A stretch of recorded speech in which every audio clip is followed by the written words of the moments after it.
지금 우리 사회는 우리가 모르는 사이에 자꾸 허물어져가는 증상들이 있습니다. 세상 사람들은 그것을 바라볼 때 아주 재미로 보고 즐겁게 보고 아주 박수를 칩니다. 그리고 기독교인들을 일컬어서 굉장히 편협되다고 이야기를 합니다. 하지만은 그 상태로 그 풍조로 세상이 휩쓸려 가다가는 세상이 망해져 갑니다. 이런 부분에 대한 동영상을 여러분들에게 먼저 보여드리겠습니다.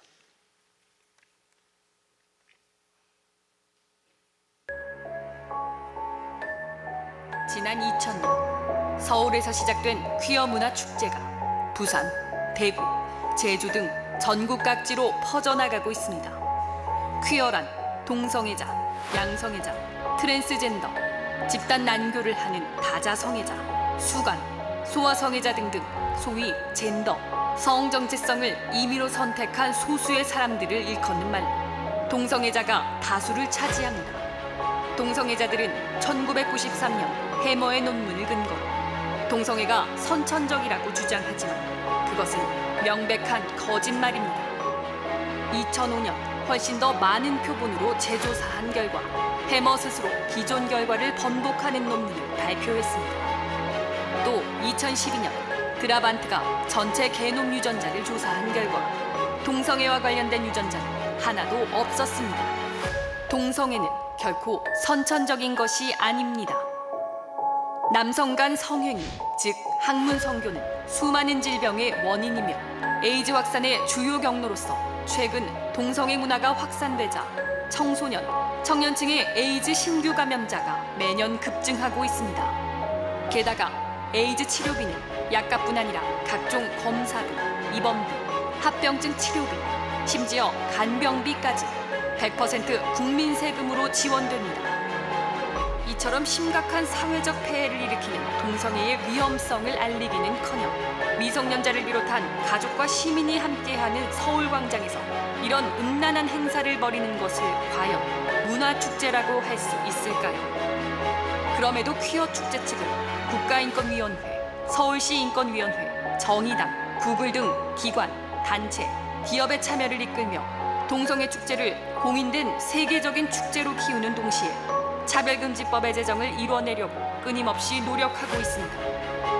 호주의 마디그라 축제가 ABC 방송국이 전국 생중계를 시작하면서 규모가 커져 지금은 65만 명 이상 모이는 세계적인 동성애 축제가 된 것을 보면 우리나라의 가장 대표적인 공공장소인 서울시청 광장에서 퀴어 축제가 열리는 것을 마냥 방관할 수는 없는 일입니다. 그래서 무려 4만 명의 성도들이 2017년 퀴어 축제 반대 국민대회에 모였고 비가 오는 가운데서도 자리를 떠나지 않고 3.8km 거리를 행진하며 국민들에게 진실을 전했던 것입니다.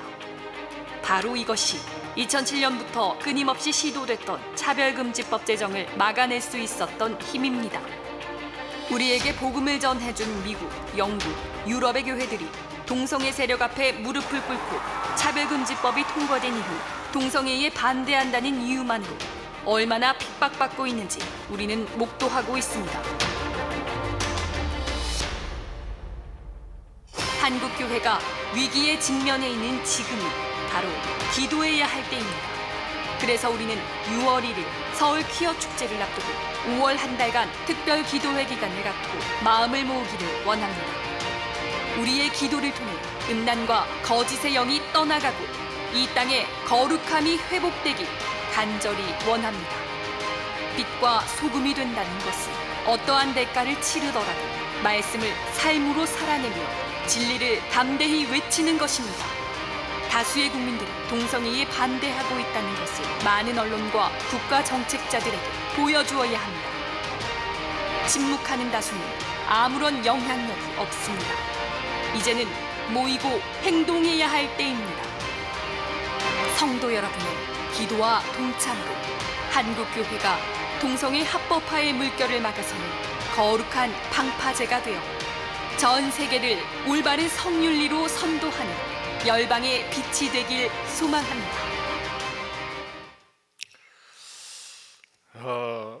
여러분, 우리가 상식적으로 남성들이 그 학문 선교를 통해서 하는 그런 일을 통하여 100% 에이즈가 이렇게 감염이 되고 에이즈로 고통을 당하게 됩니다. 그런데 심지어 모든 진단비, 치료비, 간병비까지 100% 국민의 세금으로, 여러분이 내는 세금으로 저들을 치료해야 된다는 게 말이 됩니까? 쾌락 때문에 그렇게 한 건데, 죄악 때문에. 이것을 죄악이라고 이야기하지 않는 것, 이것은 더 엄청난 범죄라고 생각이 됩니다. 근데 세상 사람들은 왜 기독교인들이 자기네들이 좋아서 그러는데, 즐거워서 그러는데 왜 그런 것까지 간섭하느냐 하면서 우리를 편협되다고 합니다. 아닙니다. 편협된 것이 아니에요.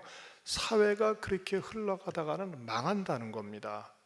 그래서 이것에 대한 우리가 교회적으로는 여러분들 주보 3페이지 보면 동성애 반대 연합을 우리가 정기적으로 여러분들의 헌금을 가지고 매월 이렇게 지원하고 있지만은 우리가 기도하는 것뿐만 아니라 행동으로 보여줘야 되는데, 아까 제가 이 시간에 광고를 하려고 주보 광고 보면 메뉴의 중간에 이렇게 나와 있어요. 전북 생명 가정 효사랑 축제. 이건 뭐냐면요, 큐의 축제를 반대하는 축제를 지금 하는 겁니다. 어디에서요? 서울까지 가지 마시고 전주 덕진 시민의 광장 및 시내 일원에 여러분들이 점심 식사하시고 오후 6시까지 하는데 이왕이면 참여하셔서 정말 좀 보고 듣고 느끼면서 우리 아름다운 가치, 전통, 가정 소중히 여기는 거 여러분들이 같이 또 때로는 참여도 하고 이런 시를 하면서 저런 음란하고 더러운 것들이 뿌리 내리지 못하도록 빛과 소금의 역할을 해주시기를 바랍니다. 가정의 달을 맞이하면서 행복한 가정 만들기가 무엇인가, 오늘 메시지를 준비했습니다.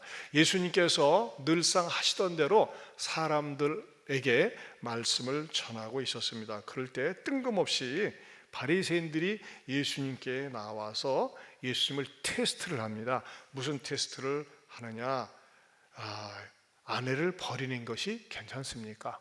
자, 어디 나와 있어요? 2절을 보겠습니다. 2절을 같이 봅니다. 시작. 바리새인들이 예수께 나와 그를 시험하여 묻되 사람이 아내를 버리는 것이 옳으니까. 여러분, 쓰레기입니까? 왜 버리게? 이전 성경에는요, 이전에 개정 성경에는 버리는 것이 옳으니까 나왔지만 이전 성경이 있어요. 개혁판이라. 거기는 내어 버리는 것이 옳으니까 그래서요. 내어 버리는 게.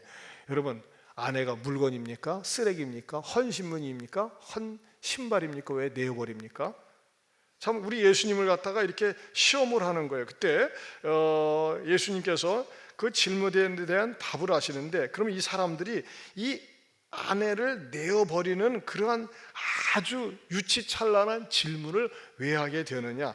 당시의 사회에서도요, 당시의 사회에서는 남성 우월적인 사고방식을 가지고 있으면서 여성들이 조금만 잘못을 하면 과감하게 내어버릴 수 있다라고 하는 그런 법들이 제정되어 있었다고 하는 것입니다. 당시 유대 사회에서는 그 보수적인 샴마이 학파하고 자유주의적인 힐렐파가 있었는데, 이들은 말이죠, 이혼에 대해서 굉장히 남성들에 대해서 언제든지 쉽게 마음만 먹으면 이혼할 수 있다고 나름대로 이렇게 법을 만들었어요. 그 법을 어디서 만들었느냐? 뭐 멀리서 만든 게 아니라 가까이 집안에서 만들었는데, 예를 들면요, 아침밤 태웠다 갈 수 있다는 거예요. 내쫓을 수 있다는 거예요. 또 요즘은 뭐 밥을 태울 일은 없어요. 또 반찬을 너무 짜게 했다, 소금을 많이 넣었다, 또 집안의 청소가 형편없다, 아니 감히 남편하고 얘기를 하다가 화가 난다고 남편을 똑바로 쳐다고 말대꾸를 해? 넌 헤어져, 떠나. 그렇게 얘기하면 떠날 수 있었다는 거예요. 말도 되지 않죠. 근데 여러분, 지금도 이렇게 말도 되지 않는 것 때문에 아내와 헤어질 수 있는 유일한 나라가 있습니다. 어딘지 아세요? 사우디아라비아가 그런데요. 참, 그런데 여성들은 얼마나 억압을 받고 비참한지 모릅니다. 그러나 정말 이렇게 복음이 들어간 나라는 여성들에게 그 사람의 인권과 자유와 가치를 존중히 여겨줍니다. 여러분, 남녀에 있어서는 말이죠, 성은 평등한 겁니다.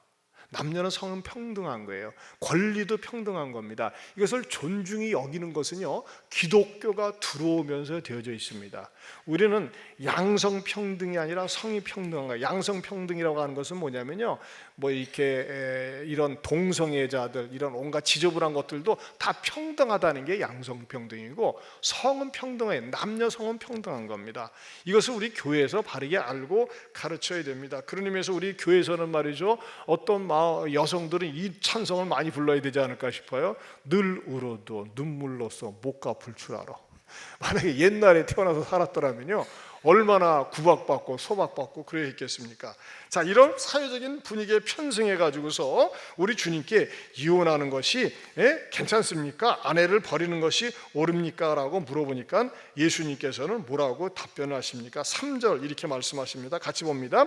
대답하여 이르시되 모세가 어떻게 너희에게 명하였느냐. 당시 유대인들에게 있어서 최고의 권위자가 모세거든요. 율법을 제정했기 때문에. 그러니까 말이죠, 또 기세가 등등해가지고 모세를 인용해서 이렇게 대답을 합니다. 4절을 보겠습니다. 이르되 모세는 이혼증서를 써주어 버리기를 허락하였나이다. 아니, 이혼증서만 써주면은 버리기를 허락했다, 이렇게 이야기하고 있는 것입니다. 한마디로 얘기해서 이혼을 하는데 그냥 말로 하는 것이 아니라 이렇게 명문화 시켜가지고서 우리 헤어지자, 네가 마음에 안 들어서 이런 거 저런 거 마음에 안 들어서 이혼해야 되겠다라고 써주기만 하면 이혼을 허락했다는 식으로 얘기를 합니다. 하지만 그 이면에는 우리 예수님께서 여성의 인권을 존중하는 뜻을 갖다가 이렇게 풀어서 말씀하십니다. 5절을 보겠습니다. 5절 시작. 예수께서 그들에게 이르시되 너희의 뭐가 마음이 완악함으로, 거기다 줄을 주세요. 마음이 완악함으로 말미암아 이 명령을 허락했다는 것입니다. 지금 무슨 말이냐면요, 모세가 이 법을 명문화하기 전에는 야, 너랑 못 살겠다, 너 꺼져버려, 나가버려, 그래가지고서 여자를 내쫓지 않습니까? 그러면 여자는 쫓겨났기 때문에 그 이혼당한 서름과 아픔을 가지고 삽니다. 그러면서 그래, 너만 그렇게 사냐? 나도 내 멋대로 살겠다면서 도덕적으로 해이해지고, 그러면서 유혹을 하기도 하고 유혹을 받기도 하면서 무엇보다도 성적으로 유린될 수 있다는 것입니다. 그리고 또 다시 마음에 들면 다시 데려다 살고, 이것을 방지하기 위해서 어떻게 하느냐, 이 도덕적인 방종을 막기 위해서 명문화해가지고 그래, 나 이혼 당했는데 얘 서류가 있어, 나를 건들지 마, 나를 언제든지 건들 수 있는 그런 여자가 아니야 라고 하는 것을 명백하게 보여주기 위해서 여성들을 보호하기 위한 목적으로 이혼 증서도 명문화했다고 하는 것을 주님이 가르쳐 주는 것입니다.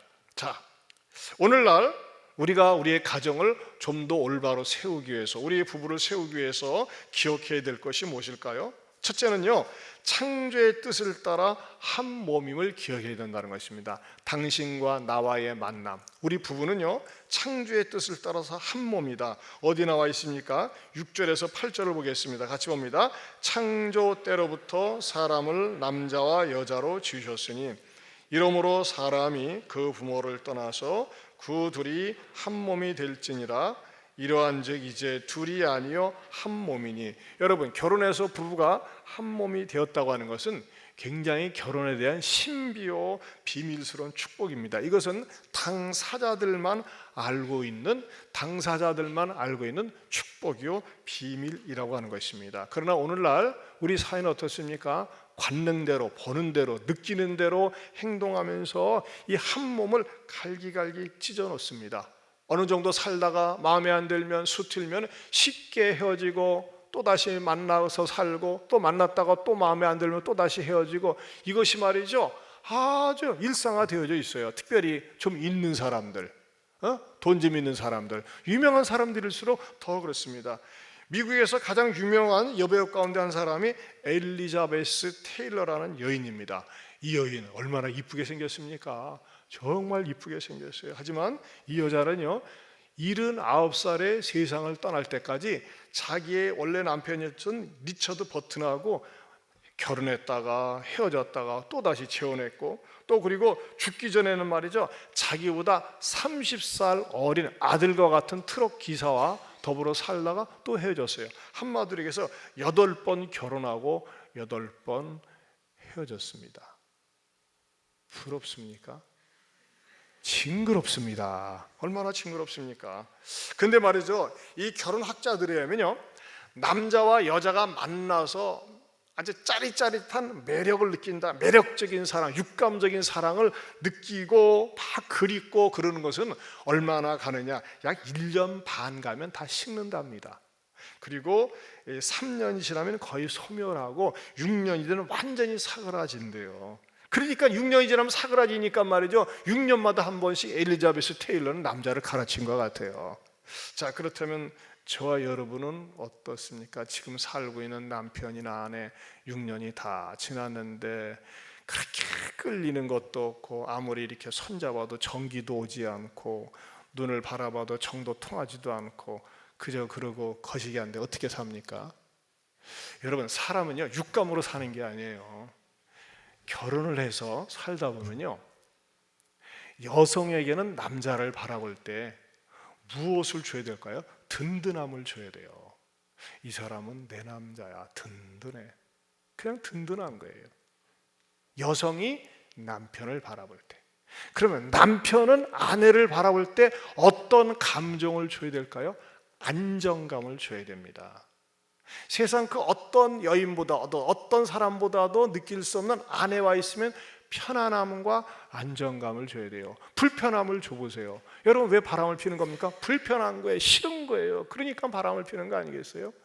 우리 남자들은 다 같이 따라서 해봅시다. 나는 든든함을 주겠습니다. 네, 든든함을 주니까 어깨에 기대고 잠을 자는 거겠죠. 또 여성들만 따라서 쓰세요. 나는 안정감을 주겠습니다. 왜 남자들은 뭐가 그리 대단하다고 안 따라서 합니까? 우리 남자들만 나는 든든함을 주겠습니다. 그렇죠? 남자들은요, 아내로 하여금 어떤 감정을 느끼게 돼요? 그냥 남편이 있는 게 든든한 거예요. 그렇죠? 또 여성들은요, 아내들은 남편을 바라볼 때 든든하고, 남편은 아내를 바라볼 때 안정감을 맛볼 수 있을 때 그것이 행복한 가정이에요. 여러분들이 생각을 해서 난 남편을 생각할 때 든든하지 못하다, 나는 아내를 바라볼 때 불안하다, 이거요, 빨리 회복되어야 됩니다. 그 문제가 무엇인가 찾아야 됩니다. 특별히 성경에서는요, 부부 외에 정을 나누는 것을 용납하지 않습니다. 잠언 15장 15절에서 19절 같이 읽어보겠습니다. 이것을 비유적으로 설명하고 있어요. 너는 내 우물에서 물을 마시며 내 샘에서 흐르는 물을 마시라. 어찌하여 내 샘물을 집 밖으로 넘치게 하며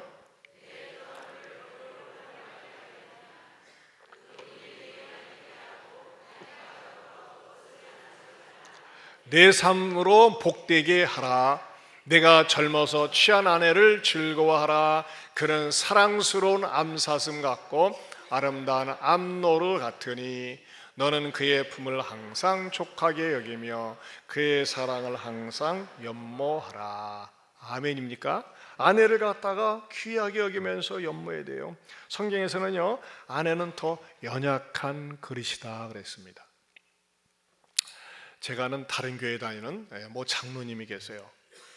근데 그 장로님 집안은 자녀들이 굉장히 잘 됐어요.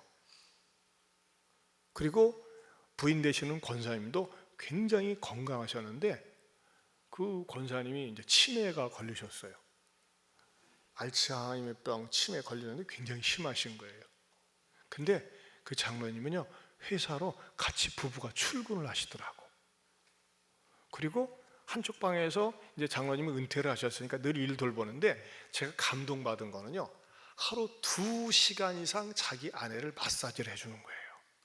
그 남편이 정말 지극정성이세요. 얼마나 아내에 대해서 정말 마사지를 해주는지.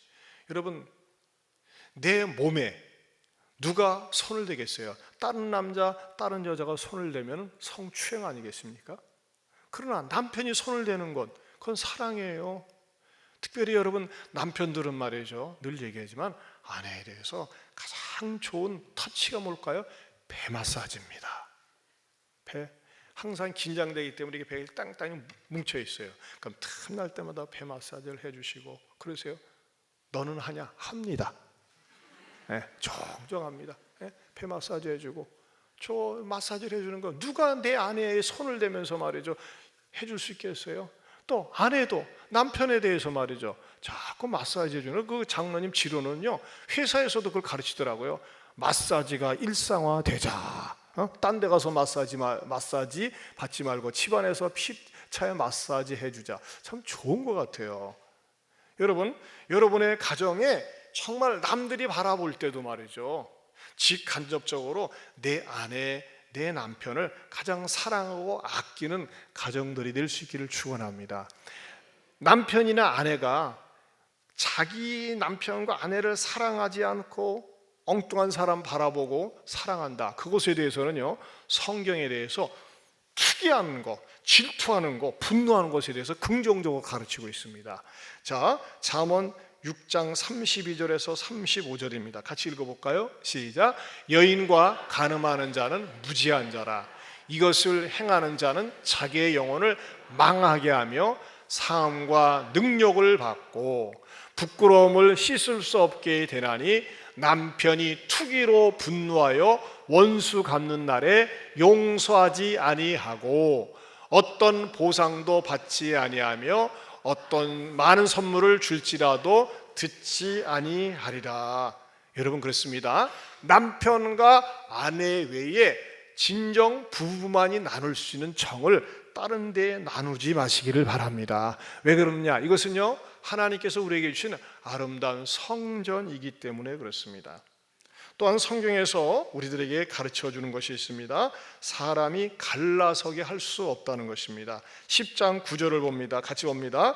그러므로 하나님이 짝지어 주신 것을 사람이 나누지 못할지니라 하시더라. 여러분 결혼해 가지고요 쉽게 헤어지는 사람들이 너무나 많이 있어요.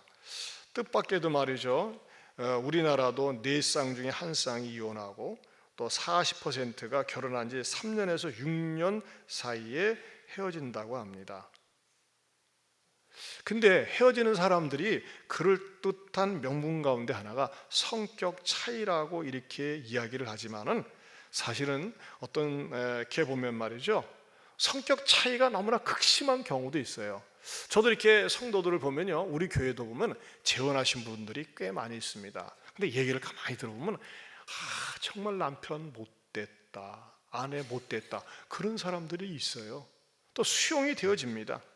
그런데 저는 이렇게 생각을 합니다.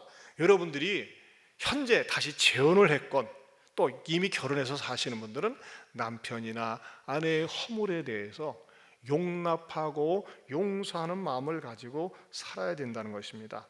아니 어떻게 참고 삽니까? 어떻게 분해서 삽니까? 그러다가는 압박과 서름만 가득해서 나중에 폭발할 것 같습니다. 이렇게 표현할 수 있습니다. 하지만 여러분 내가 하나님 앞에서 정말 아내나 남편을 긍휼히 여기고 용서하는 마음을 가지고 살면요 얼마든지 수용할 수가 있어요. 우리나라에서 아주 고전적인 유명한 여배우가 있다면 엄앵란 씨라고 생각이 됩니다. 참 엄앵란 씨가 처녀 시절에 굉장히 예뻤어요. 옛날 영화에 보면 지금도 그렇습니다. 지금도 그래요. 근데 이 엄앵란 씨가 쓴 책 가운데 뜨거운 가슴에 좌절이란 없다라는 책을 썼어요. 참 책 제목이 멋있어요, 그렇죠? 한번 보실 수 있으면 보세요.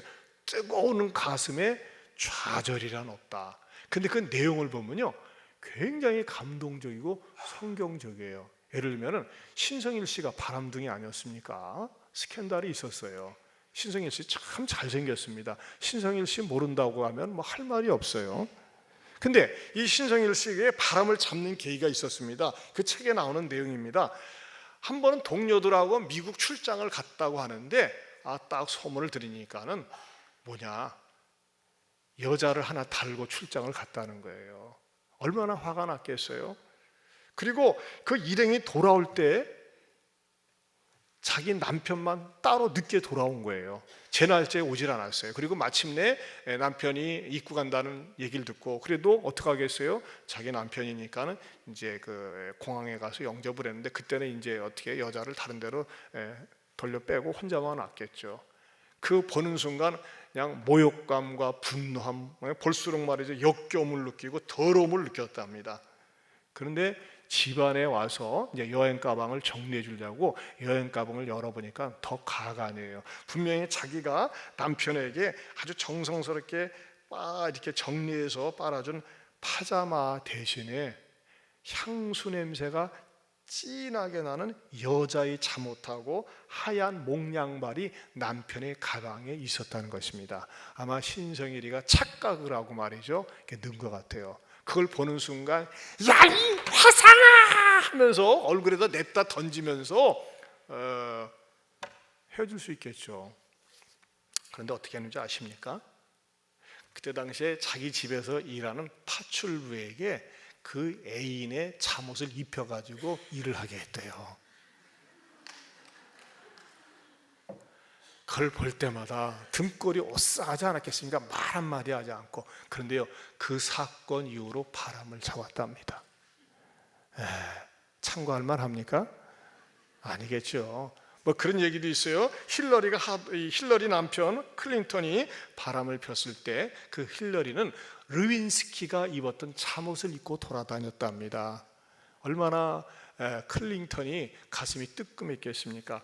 한마디로 얘기해서 말이죠, 어맹란 씨는 얼마든지 이혼할 수 있는 정당한 사유가 있었는데 그 남편을 측은히 불쌍히 여기면서 어떻게 해요? 품어하는 거예요. 그 이후로 바람을 피지 않았다고 합니다.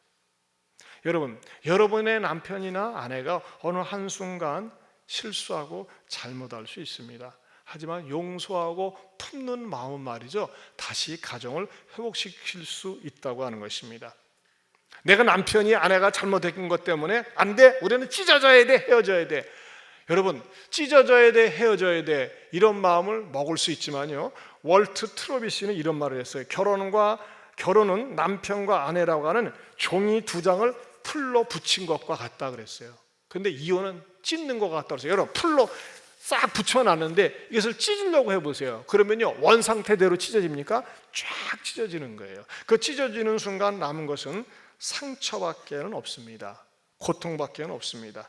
그렇기 때문에 여러분의 아내를, 남편을 불쌍히 여겨야 돼요. 긍휼히 여겨야 돼요. 연약해서 저렇지, 부족해서 그렇지 하면서 말이죠, 감싸 안을 때에 가정은 회복이 되어질 수 있는 것입니다. 특별히 아내들은요, 남편을 하늘같이 여기십시오. 우리 아내들만 따라서 할까요? 남편을 하늘같이 여기겠습니다. 너무나 비현실적이죠? 그러나 하늘같이 여긴다고 하는 것은 임금처럼 대하는 겁니다. 임금 어려워하지 않습니까? 여러분, 남성들은요, 존경을 받을 때 참 흐뭇해합니다. 그러나 어느 때 가장 불쾌하고 죽고 싶을까요? 무시당할 때, 자존심이 깔고 뭉개질 때 살 맛을 잃어버려요. 남자들은 그래요. 그러나 남편의 자존심을 세워주고 존중히 여길 때 정말 의기소침했던 마음이 의기양양해지는 겁니다. 자, 남편을 왕처럼 섬깁니까? 그러면 남편은 아내를 어떻게 여기게 될까요? 왕비처럼 생각을 해야 돼요. 중전처럼 귀하게 여기고 사랑해줘야 됩니다. 남자들만 따라서 합시다. 아내를 왕비처럼.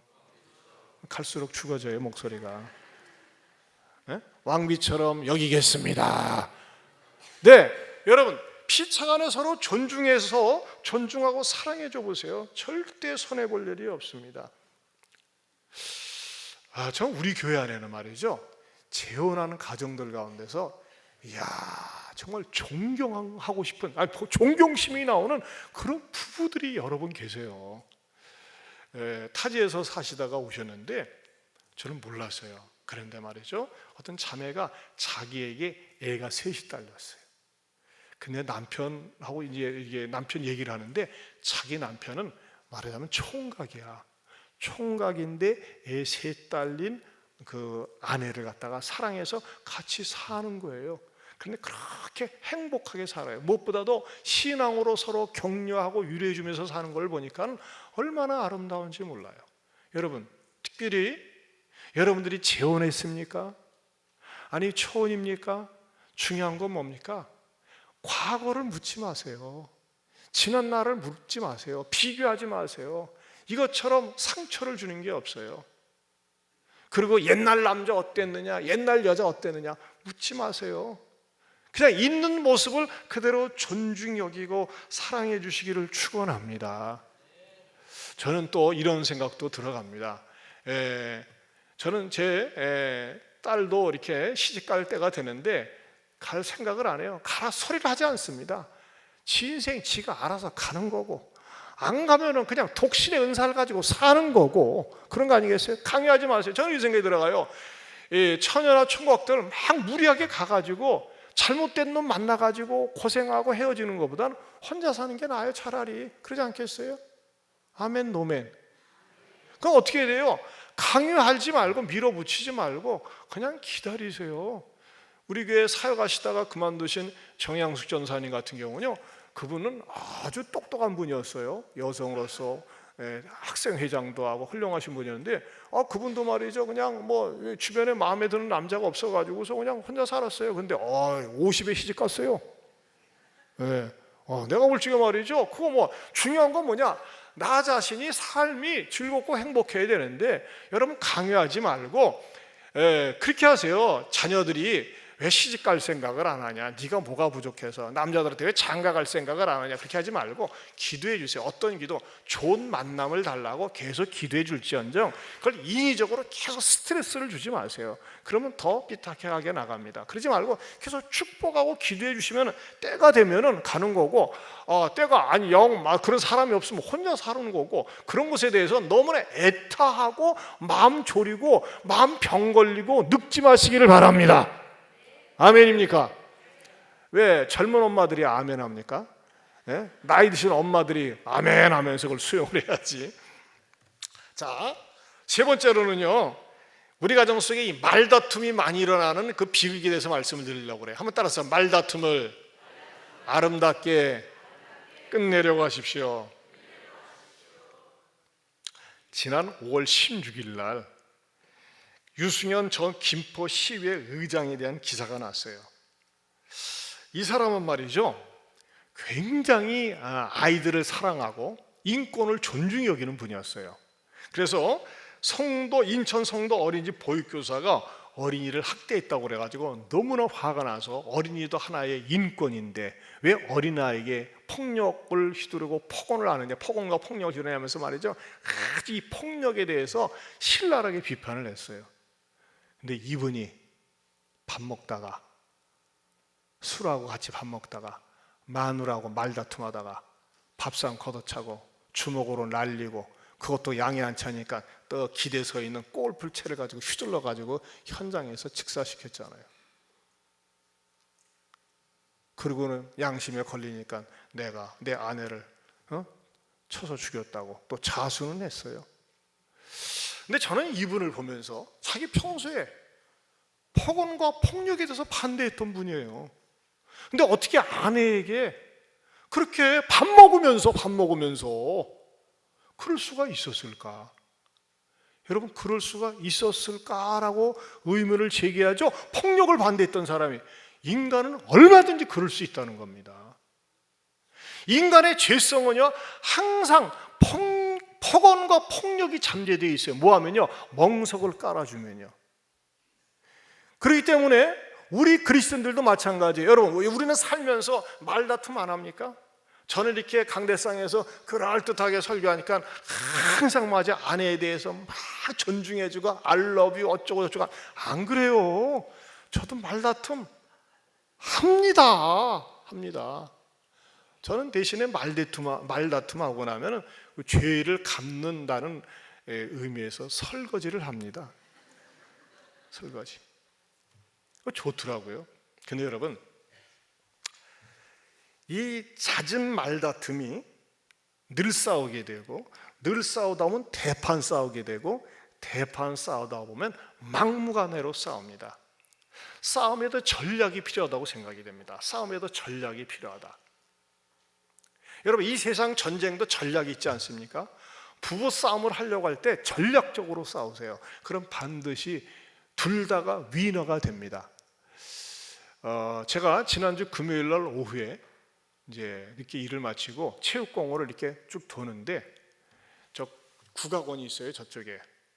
근데 어떤 고급 승용차가 갑자기 운전을 거치게 샥 들어오더니 쫙 세우더니 말이죠, 운전석 문이 쫙 열리더니 열자마자 입에서 말이죠, 개, 새 숫자가 막 터져 나오고, 그러니까 운동하는 사람들이 다 알아듣겠구로 이렇게 나오더라고요. 그래서 야, 무슨 구경거리 났구나. 또 긴장이 돼가지고 또 봐야죠, 구경이 났으니까는.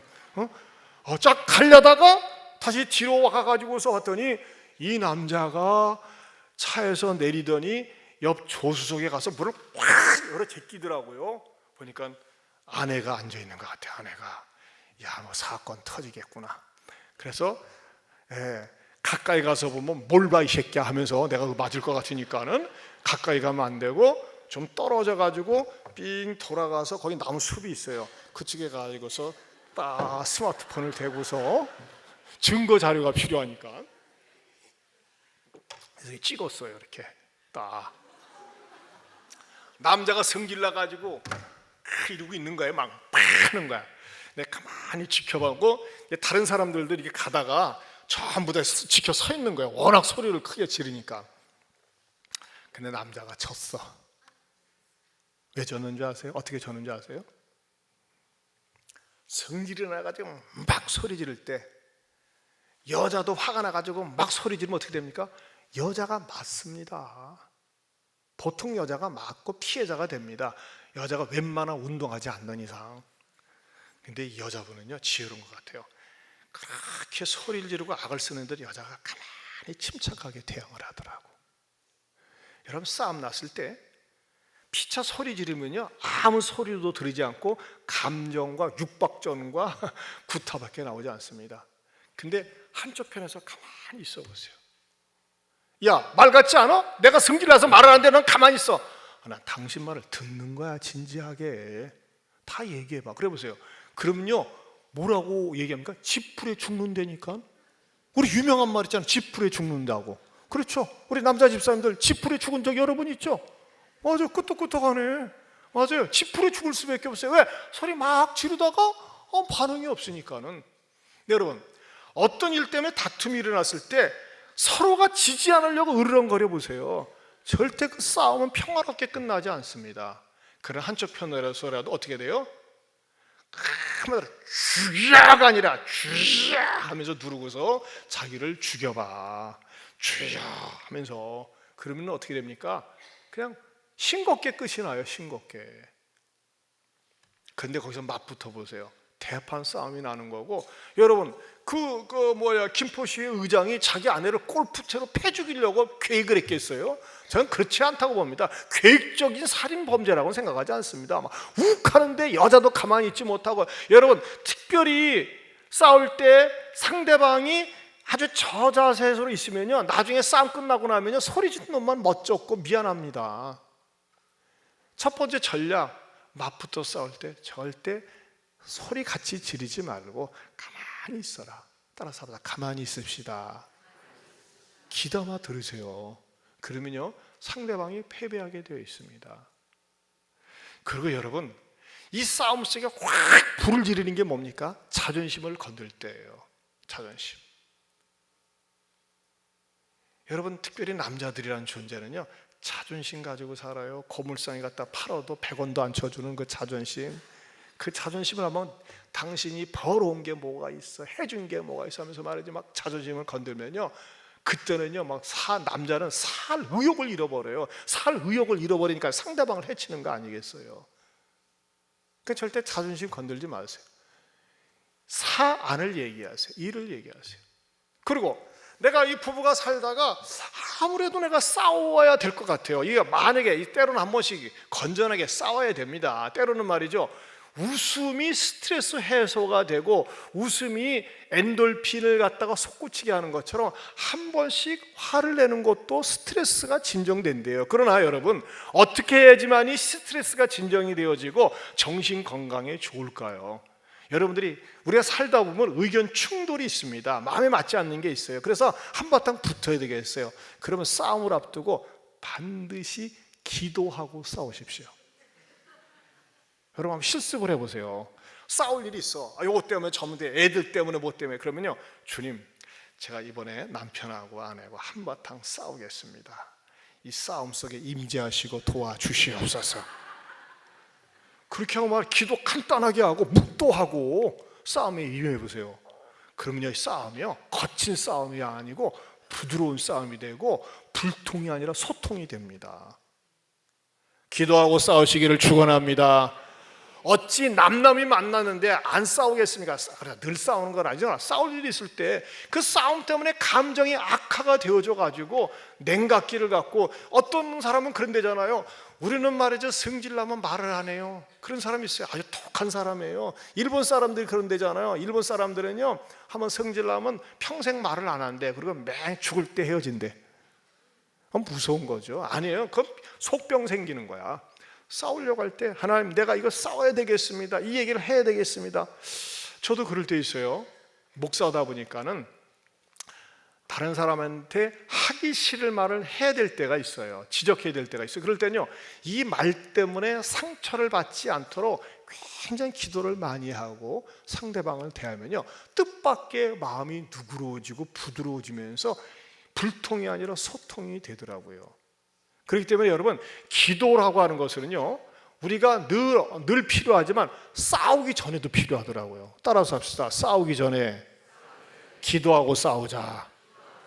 아멘입니까? 그러면요, 그 싸움 속에 성령님이 함께 하신다니까는, 성령님이 함께 하시면서 이를 순조롭게 풀어주신다고 하는 것입니다.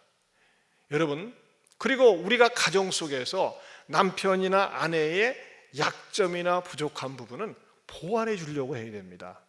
배필이라는 건 뭐예요? 헬퍼거든요. 서로가 보완해 주기 위해서. 그리고 격려나 잘한 부분이 있으면 늘 칭찬과 축복을 아끼지 마세요. 여러분, 내 아내에게, 내 남편에게 칭찬 마음껏 아무리 해서 해도 손해보지 않는다니까요. 왜 다른 사람은 칭찬하고 축복하면서 아내나 남편이나 자녀들에게는 인색합니까? 아닙니다. 늘 가까이 사는 한 지붕의 내 가족들을 위로해주고 격려해주고 사랑하고 축복하면서 자녀들이 뭘 느끼느냐? 가정 천국을 맛볼 수 있기를 축원합니다. 우리 주보 한번 보십시다. 주보 4페이지 보면요, 행복한 가정에 대해서 나름대로 이렇게 정의를 했어요. 한번 읽어볼까요? 행복한 가정은 태어나지 않는다, 만들어져 간다. 그렇습니다. 절대 태어나는 게 아니에요. 만들어 가는 거예요. 계속해서요, 서로가 서로를 존귀하게 여기며 서로의 약점을 보완하여 주고 서로가 장점을 칭찬하여 주면서 싸울 일이 있을 때 감정을 앞세우기보다는 기도부터 하고 싸우면 피차가 승자가 되어 더욱 화목해진다. 아멘입니까? 우리 한번 이 찬양 부릅시다. 위로의 말 한마디.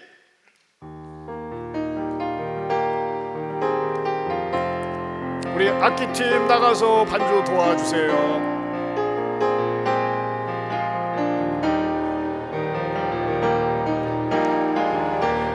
위로의 말 한마디, 긴장을 풀어주고 용서의 말 한마디, 치유를 가져옵니다. 겸손한 말 존귀 여김 받고 존귀 여김 받고 교만한 말 한마디 즐거운 즐거움이다.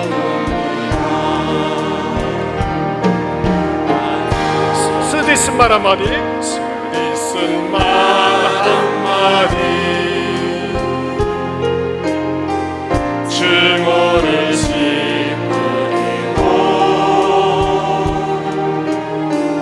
잔인한 말 한마디 영혼을 파괴합니다. 격려의 말 한마디, 격려의 말 한마디, 새 소망 심어주고 새 소망 심어주고 지혜의 말 한마디, 지혜의 말 한마디, 인격의 향기, 무례한 말 한마디 다툼을 일으키고 무례한 말 한마디 다툼을 일으키고 저주의 말 한마디 축복을 거둬답니다. 사랑의 말 한마디, 사랑의 말 한마디 생명을 불러오고 생명을 불러오고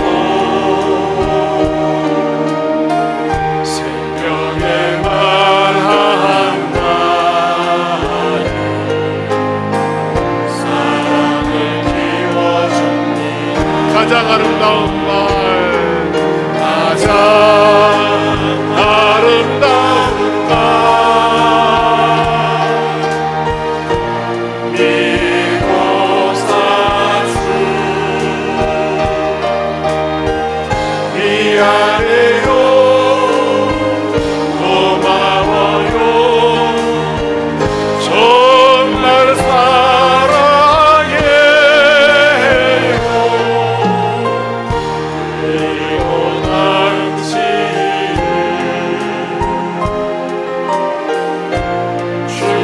축복합니다. 가장 아름다운 말, 가장 아름다운 말, 믿고 사주 미안해요 고마워요 정말 사랑해요 그리고 당신을 축복하. 다시 한번 가장 아름다운 말, 가장 아름다운 말, 믿고 사주 미안해요 고마워요 정말 사랑해요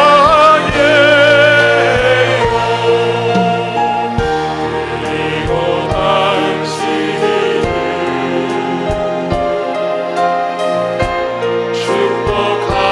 축복합니다. 그리고 당신을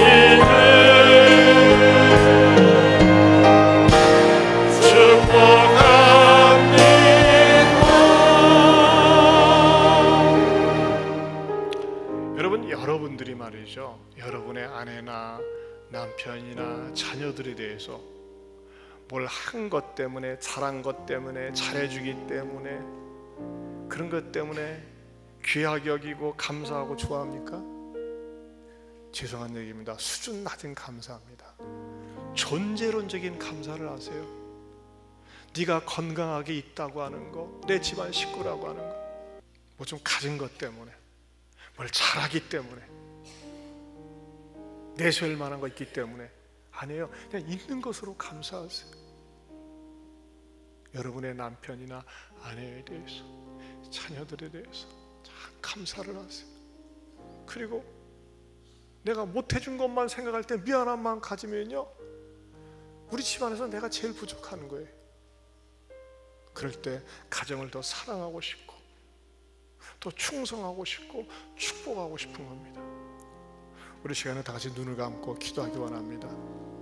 여러분 가정의 달을 보내면서 여러분의 남편이나 아내나 자녀에게 혹시 막말을 한 적은 없습니까? 함부로 말한 적은 없습니까? 말 한마디 때문에 상처를 받고 끙끙 앓는 경우가 많이 있습니다. 또 우리의 자녀들 가운데는 공황 장애로 인해서 학교도 휴학을 하고 그냥 혼자서 집안에만 칩거 상태로 있는 그런 가정도 있답니다. 여러분 주변의 어려운 가정들을 생각할 때 기도해 주세요. 기도로 도와주세요. 그리고 감사하세요. 여러분의 가정에 대해서는 감사하고 주변의 어려운 가정들을 생각할 때마다 기도해 주세요. 우리 이 시간에 다 같이 주여 한번 부르고 두 손을 들고 간절히 기도합니다. 주여 하나님 아버지 감사합니다.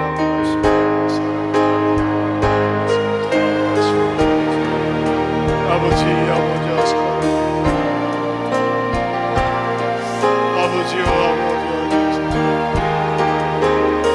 아버지여 고침받고 치료하게 하여 주시옵소서.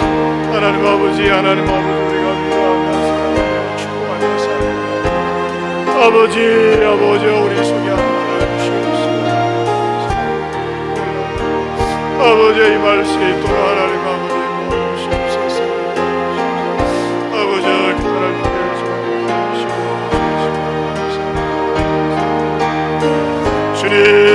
주님 우리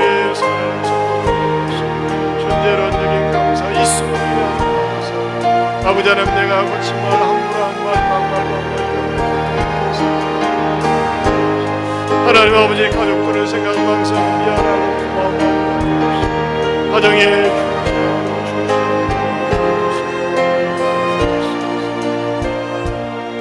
하나님 아버지 우리 사랑하는 자녀들 가운데 공황 장애를 앓고 있는 가정이 있습니다. 학교를 다녀야 되는데 모든 것이 싫어서 공황장애로 두렵고 싫어서 학교도 모임도 심지어는 교회마저도 싫다고 하는 그런 자녀들이 있습니다. 주님 도와주시옵소서. 고쳐주시옵소서. 정신질환을 앓고 있는 우리 아들 딸들 여럿이 있는데 주님 의사도 뚜렷한 처방이 없다고 합니다. 한방에 가서도 약을 먹으면 잠만 자지 효험이 없다고 합니다. 하나님 어떡합니까?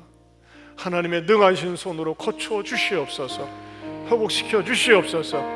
저 우리 사랑하는 성도들 가운데 아내나 남편이나 자녀나 부모를 생각할 때 내가 했던 막말들, 내 교만한 말들, 쓰디쓴 말 한마디 철저하게 회개하고 사랑하고 축복하고 용납하고 미안하면 사과할 수 있고 용서를 구할 수 있는, 내가 책임질 수 있는 사랑하며 사는 우리 모두가 되게 하여 주시옵소서.